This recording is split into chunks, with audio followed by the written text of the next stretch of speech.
Yeah, exactly. Oh, here, I want to pass these things around too. Let's do this. This. We'll pass those that way. I always like to hand out a little data. So for the intro to me, I'm Margaret Melville. I'll just give you really quick a little bit about my background. I normally don't do that in my presentations, but honestly, we've got so many new people and so many people that I haven't done a one-on-one with that I feel like, just so you know a little bit about me and where I came from and all of that. I grew up outside of Chicago. I went to college at Northern Illinois University, which is in DeKalb. And it's the coldest place on earth. Just FYI, in the winter, it's like Buffalo, New York. And that's where my two sisters had went to school. So that's what I didn't know anything different when I was young. I'm just like, okay, yeah, I guess I'll be going to college over here. So I graduated with a degree in finance. And I always had an interest in real estate, and I did buy my first property at 23, so pretty young. But I did a bunch of different things in my life. The early life. And that's why I tell young people, go out and find out, try some different stuff when you're young. And then you can kind of figure it out along the way, really what you want to do. But I did have that interest in real estate pretty young. So I did a bunch of different things. I married my husband. We moved to Sacramento. And I had in Illinois, when I lived there, I did have a real estate license there as well, but never really used it. And so my kids are young. We moved to El Dorado Hills, and I decided, okay, it's time to get serious. Like, I have to figure this out, what I'm going to do for my career. And I'm 40 at this point. And I decided that I really wanted to go into real estate. I had never owned my own business before. I had always worked for other people. But I decided that that's really kind of, I had interest there. I had some experience there. So that's how I ended up. And it was a great move for me. And anybody that comes to me and says, I want to do what you want to do, Margaret, I feel like I always encourage them because it's always been a great move for me. It's not for everybody, but I've always really enjoyed it. And the one thing that I love about it is that it's constantly changing. The laws are changing. The environment is changing. It's a new day every day. People are different. Everybody's got a different personality. So that's the part that I love about it, is that I feel like I'm constantly challenged. And I like that. It doesn't get old, it doesn't get boring for me. And sure, do times get tough? Yeah, they do. But I've enjoyed it all this time. So that's kind of what I'm all about. I wanted to talk though a little bit about the market, because there's all of this information that's going on, and it's just really kind of odd times. What I want people to take away from this is that national news is like in the real estate world is like national weather. It's snowing in Buffalo, New York. It is sunny in Palm Springs, Florida. Okay, so real estate is all regional. It all depends on where you're at. Yes, we do have interest rates that have gone up and all of that, but it depends on which section of the country you're sitting in is how your real estate market is working. So what I'm going to talk about is regionally based. I'm going to talk all about Sacramento. And the other kind of high level thing that I'd like to point out is that recession does not equal housing prices. This is a very, very common misconception that people have. In the last 6 recessions that the United States have had, housing prices have gone down twice. They've maintained flat twice, and they've actually gone up twice during a recession. And so it's not correlated at all. There's no statistical correlation. Why would that be? Why, if we're in a recession, our housing price is going to go up? That doesn't sound right, Margaret. It's because of inflation. The actual components of the home cost more. So in this specific recession, I am not an economist. I don't know what's going to happen next year. I don't even know about interest rates, to tell you the truth, what's going to happen. But what I can tell you is we've had a lot of inflation. So that's why the housing prices, one of the reasons that the housing prices have gone up, because if you bought a dishwasher 5 years ago, that dishwasher was cheaper than what you're buying it today for. So that is kind of what's happening in the current economic, market that we're in. So current economic market. Interest rates, 6.5%. So that's tough, The good news is that a lot of the buyers have gotten used to it. They just have wrapped their heads around it. This is what it's going to cost me. And the market is moving forward. Now, why hasn't the entire market collapsed with 6.5% interest rates? Well, there's a lot of reasons for that. And the number one reason is that people that have bought maybe 5 years ago, they bought at a lower price and their interest rate is at 2.5%. Those people are not moving. I'll remodel my house, I'll add an addition, I'll put the pool in, whatever, but I'm not moving out of my 2.5% interest rate. Right. So because of that, and people say the market is slow or whatever, what they mean is there's fewer homes on the market. So we are doing fewer transactions for sure. And it is down in our market. And when I talk about our market, I'm going to talk about Sacramento, El Dorado County, and Placer County. So I'm talking about the whole, and a little bit of Yolo too. So I'm talking about the greater Sacramento area. So we're down about 30% in transactions. So our question would be then, who is selling and who is buying? That's what you really got to kind of focus in on in the real estate market and what we're doing today. And what we're seeing is that who is selling? People that are older, that got the big house, and they might even be on some property, they want to downsize. Interest rates don't make a difference to them because they're not going to get a loan. They're going to sell the house and they're going to buy the other house by cash.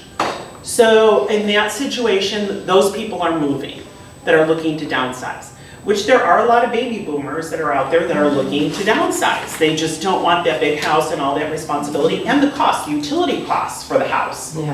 They're looking at that too. So downsizing is part of our seller's market. The other thing is the baby boomers are starting to pass away, so death is another one. The kids don't necessarily want the house, so when mom and dad go, that house then goes on the market. So it might be a probate, it might be a trust sale, whatever it is. So we are seeing those sales, a lot of our inventory coming from those type of sales. The other one is there are some businesses that have relocated, and we see just a little bit of that. And the other thing, we do see some people moving for lifestyle. Everyone's heard there's a lot of people leaving California. Yeah. They're looking for someplace cheaper to live, a little bit different of a lifestyle. So we've got that going on too. So those, that basically is making up our seller's market. Mm-hmm. There's not a lot of people other than that moving around. Could there be? Yes. Could there be somebody that, had triplets or twins or whatever, and the house just is not going to work any longer for them? Yeah, we get a couple of those, but not. What I'm trying to say is not a lot. Now, who is buying, right? Bay Area, always. Always, okay, Bay Area. And the reason that the Bay Area, and that's one of the reasons that our market has not changed, right, is because we are outside of the Bay Area, out of that huge metropolitan area, and we look really good, meaning the greater Sacramento area. Why do we look good? You can hike, bike, kayak, go skiing in a day if you want. So it's the lifestyle here that a lot of people from the Bay Area love. So it's our geographic location. It's affordability. We are still more affordable than the Bay Area. So it's kind of a quality of life. So we do get a lot of the Bay. Go ahead. And so many people, I'm speaking about my son and his fiance, who's getting married next month. Remember I said that. They can live anywhere now because of the nature of technology. It doesn't matter. And so I've asked them many times, just come to Sacramento. Right. Oh, by the way, they live in the financial district, paid $3,500 a month in rent for 2 bedrooms. Yeah. Of course. Of course. My daughter just got a job in Redwood City, and she's going to rent a room, and we're thinking it's going to be about $1,500 a month. To rent a room and have your own bathroom. Terrible. Yeah. She's just out of college, you got to start somewhere, but I mean, really? I mean, that's a lot of money, you know. So they can live here, even if they have to go into the city like one day a week. I mean, they can work remotely and that's feasible. Yeah, for people that are working remotely, that is. In her particular case, she's medical, and they're going into a lab, and the lab's located in Redwood City, so she's gonna be doing that. On a side note, and then the other person who's buying, or the other people, are first-time home buyers. Right. They're tired of renting, and just for all the reasons that we just stated, how much rent are they paying, where that could be going towards a mortgage payment. So those first-time home buyers are out there. And of course, I talked a little bit in my infomercial about investors. We still have investors buying, and believe it or not, duplexes and fourplexes are like going off the shelf. Yeah. So people are looking for other investments. And it could also be because the stock market, the pain, you know, it's been up and down or whatever, and maybe people that haven't invested in real estate before now feel like, well, I want to, you know, I want to diversify my portfolio. I don't know, that would be kind of my suspect on it, but there are, the multifamily is moving very, very quickly. I did talk a little bit in my infomercial too, which is kind of fun, the Airbnb group, you know, that's kind of started up in the last maybe 10 years, so that's something that's new and very, very different. But it is the tale of two markets in Sacramento. And I've said this before, and this is how it works. And this is in all price points. So it's the low price points all the way up to the high price points. If the house is move-in ready condition and priced appropriately, they move right away with multiple offers. And people don't believe this, but it is happening in our area. I will give you an example. I've been working with these clients. They're from the Bay Area. They've got a really good sized budget. They can work remotely. That's why they're moving here. They've got 2 children. Their budget is between 1.3 and 1.5. So on Thursday, I get the phone call, hey, this property came onto the market. It's in Rockland. I'm updating my pre-approval letter, and I'm getting all ready. I said, okay, great. I look at it, the pictures are stunning. The house is stunning, it's all redone, it's beautiful, it's got a pool, the landscape is off the hook. It's a really nice house. So I call the listing agent. Listing agent tells me it's been on the market 2 days, they have 10 offers, and this house is listed at 1.4. Okay. So 10 offers in 2 days on a 1.4 house in Rockland. And so this is happening. It's also happening on the lower level as well. Those first-time home buyers, everybody wants move-in ready condition. And so, the flooring has to be done, the paint has to be good, the appliances have to be updated, the kitchen has to look nice. And on those homes are the ones that are, you're up against 7 people. Right. And that's just the way that it is. And is that because there's so much new construction also available? I don't know if that's the fact, or my personal read on all of this is that it's taking 2 incomes to buy the house. Mm-hmm. So everybody's working. If they've got kids, that's another time constraint. Like my clients from the Bay Area, they've got 2 kids and both the parents work. They don't have time For a project. For a project, number one, and they realize that because they're going to ballet class, they're going to karate class, or whatever the kids are doing, and then it's the money. Putting in new flooring in a house can be extremely expensive. It doesn't, when you're looking at that, whatever carpet, and then you go to get a quote for the laminate flooring. We did one in Folsom, and the investor put in a medium grade laminate flooring, and the house was maybe about, I think it was like 2,300 square feet, something like that. I think the flooring was like 16,000. I mean, it was, it's not, it's not cheap, is what I'm trying to say. And the consumers, the buyers realize that. They know that everything has gone up in price, and they're using, because the interest rates have gone up, they're using their money for the down payment. Right. Yeah. Or to buy the interest rate down, or whatever that they're doing with it, so they want the house ready to go. So I don't have the time, and I certainly don't have the money. That's why those they'd rather pay a little bit more on the mortgage and a little bit more on the house rather than having to take on the project. And then we've got the other side of the market, and this is why our days on market look a little bit longer. If the house needs a lot of work and it's overpriced, not gonna move. The buyers know the pricing, they're not interested in that, they don't, it's not gonna move. So they really, that's why we're seeing in certain communities, like I've seen it kind of a lot in Fair Oaks, to tell you the truth, because the housing market is, the houses are a little bit older in Fair Oaks, just in general. And I see a lot of price reductions because they're coming in too high and all the houses need, not all of them, but you know what I'm saying, that a lot of them need work.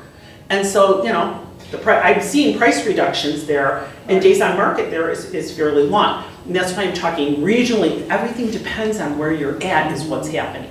Do you advise people, like if they're selling their house, fix that, don't fix this? Yes, yes. My realtor did that, was great. Yeah. We just followed everything she said. One of the things that we did, and I'll give you a really good example. I'll give you two examples. There was a gentleman that was selling, or a couple that was selling their home in El Dorado Hills, and it did have a beautiful view, and it was right as the interest rates were going up. And I kept on saying, get the home on the market right now. Get the home on the market right now. Like, I'm having anxiety. They're like, we're going to Europe, it's going to be 2 weeks, Margaret, we can't. And I'm just like, because I know what's coming. We're going to have some softening of prices. So but what we did is I had a home stager come through and I paid for that. And she gave them a written report. And when I went to go check on the house the next time, if the written reports hit every single room, it would say move the picture up, move the picture down, get rid of that, put in a rug. I mean, it was very, very detailed. He had copied, which I thought was pretty smart, her report, like every page, and then he put it in that room as like a punch list. They had it on the wall, taped up as a punch list, and I thought that was, and they were just going room to room, getting it all tidied up, and sure enough, we did have 2 offers on that property. So in that scenario, in Fair Oaks, home that needs more work, etc., would you recommend them just maybe renting it out until things settle out, or? It depends, because we, and I can show you another thing, I'll pull it out next. I don't see the market tanking down. I personally don't see that. The other thing, I will use this caveat as well. A lot of people will say, people on the national news, our market goes up and down. We have natural real estate cycles, okay? This is not like rocket science here, right? And you'll hear some talking head that'll say, for the last 5 years, housing prices are going to go down. Housing prices are going to go down. To me, if you say that for 5 years in a row, that's not a prediction. Right. You know what I mean? It's a natural cycle. I could say that, and I don't need to be on the national news. So that part of it is kind of, I personally don't see the prices going down. The thing is, I always ask them, what's the end goal? Are you moving out of state and you're never going to come back to that house again? You might want to just sell it. Take your gains and, move on. So all kinds of, it depends in the conversation about what they want to do next. Right. Or what they want to do with the money, too.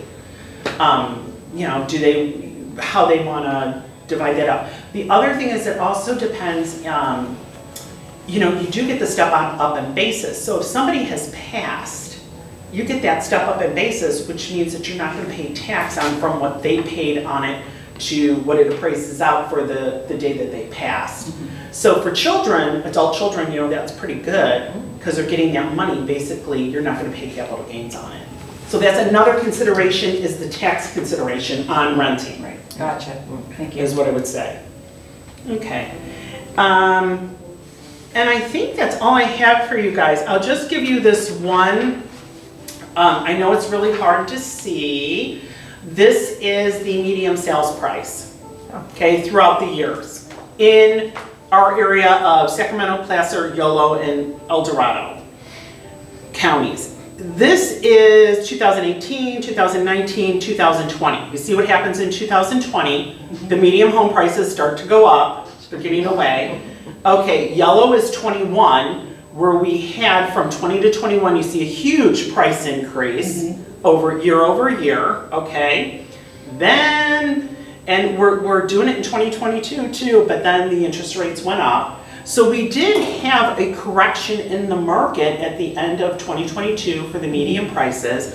But what's interesting is 2023 is the black. We're starting to go up again. We're on the up trajectory. So it's going to cross back over from last year is what they're anticipating. Not going to be huge price increases, but if we had in our entire area a 4% price increase, it would not be shocking. Right? Some areas are going to be 7%, you know what I mean? And some areas are going to be less. So it kind of depends on which neighborhood you're in and what's happening. But I would say the greater, 4% is probably going to be what it's going to be. It's just a comment on some of the things that you said. Sure. So I was in finance management before I did what I'm doing now. But I was in finance management in the 90s, early 90s.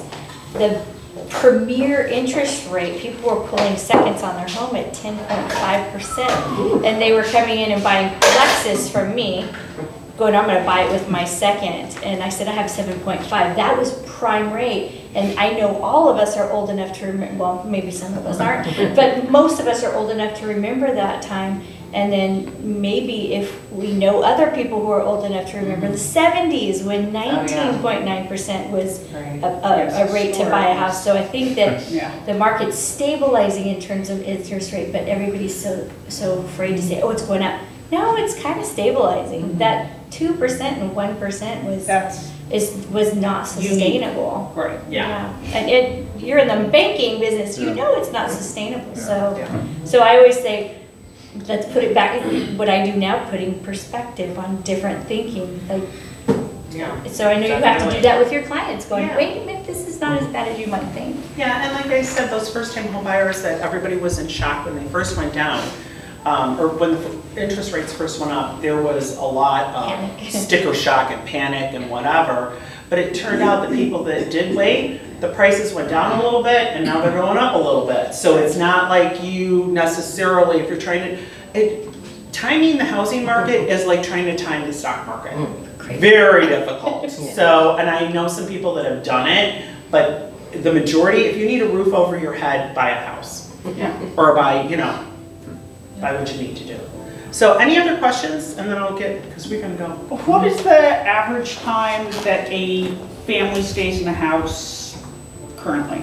Like in our area? Right, it was, believe it or not, it was something like 5 years or 5.5 years. I've always said 5 to 7 years. Okay, and it's over 7 now. Okay. So that is definitely, people are staying put. Okay. So that has been a change. That seems so short to me. I know, especially me. Oh, so one house for 18 years, another one for 23 years. All right, well, thank you very much. That's all I have for you.